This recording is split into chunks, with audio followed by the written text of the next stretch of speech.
मनुष्य का स्वभाव है कि वो स्वयं को, अपने परिवार को, अपनी संतानों को अधिकतम सुख प्राप्त हो ऐसी इच्छा रखता है।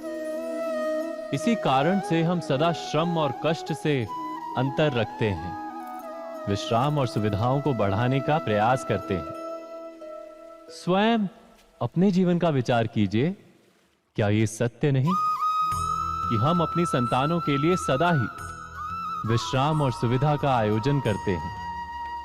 पर क्या कभी सोचा है केवल विश्राम से क्या लाभ प्राप्त होता है? केवल सुख और सुविधा जिन्हें प्राप्त हो उनका जीवन कैसा होता है? शरीर जब श्रम करता है तो अधिक स्वस्थ बनता है। बुद्धि भी जब कठिन चुनौतियों का सामना करती है तो अधिक तेजस्वी बनती है। यह हम सबका अनुभव है, पर हम शायद ये भूल जाते हैं कि मन और आत्मा को जब कठिनाइयां प्राप्त होती हैं तब वे भी अधिक बलवान होती हैं। अर्थात जब भी हम अपनी संतानों को श्रम और दुख से दूर रखने का प्रयास करते हैं, क्या वास्तव में उनके सुख का मार्ग बंद नहीं कर देते? स्वयं विचार कीजिए।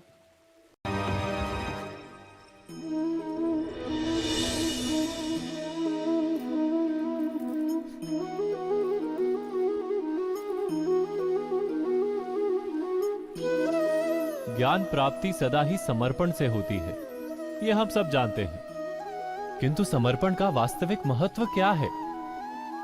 क्या हमने कभी विचार किया?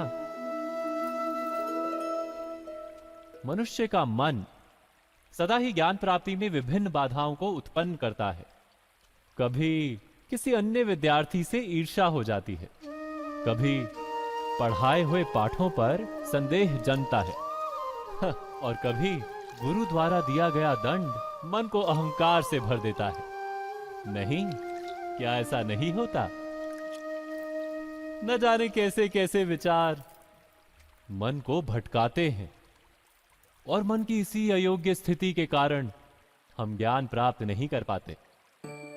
मन की योग्य स्थिति केवल समर्पण से निर्मित होती है।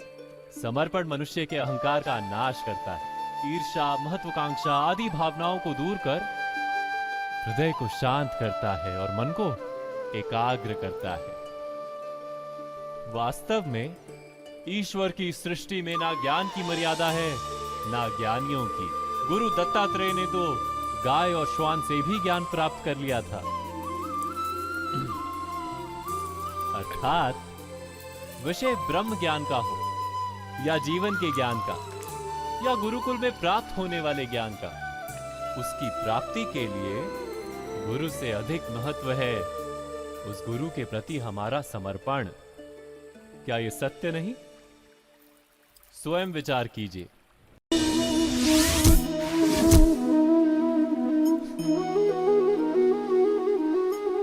श्रेष्ठता का क्या अर्थ है? श्रेष्ठता का अर्थ है दूसरों से अधिक ज्ञान प्राप्त करना। अर्थात मूल्य इस बात का नहीं कि स्वयं कितना ज्ञान प्राप्त किया, मूल्य इस बात का है कि प्राप्त किया हुआ ज्ञान अन्य लोगों से कितना अधिक है। अर्थात श्रेष्ठता की इच्छा ज्ञान प्राप्ति को भी एक स्पर्धा बना देती है। और स्पर्धा में विजय अंतिम कब होती है?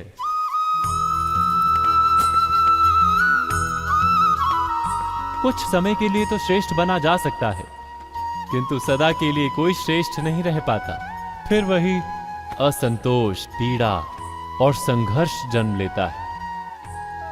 किंतु श्रेष्ठ बनने के बदले यदि उत्तम बनने का प्रयत्न करें तो क्या होगा? उत्तम का अर्थ है कि जितना प्राप्त करने योग्य है वो सब प्राप्त करना, किसी से अधिक पाने की इच्छा से नहीं, मात्र आत्मा की तृप्ति हेतु कुछ प्राप्त करना। उत्तम के मार्ग पर किसी अन्य से स्पर्धा नहीं होती, स्वयं अपने आप से स्पर्धा होती है। अर्थात उत्तम बनने का प्रयत्न करने वाले को देर अबेर सारा ज्ञान प्राप्त हो जाता है। बिना प्रयत्न के ही वो श्रेष्ठ बन जाता है। किंतु जो श्रेष्ठ बनने का प्रयत्न करता है वो श्रेष्ठ बने या ना बने, उत्तम कभी नहीं बन पाता।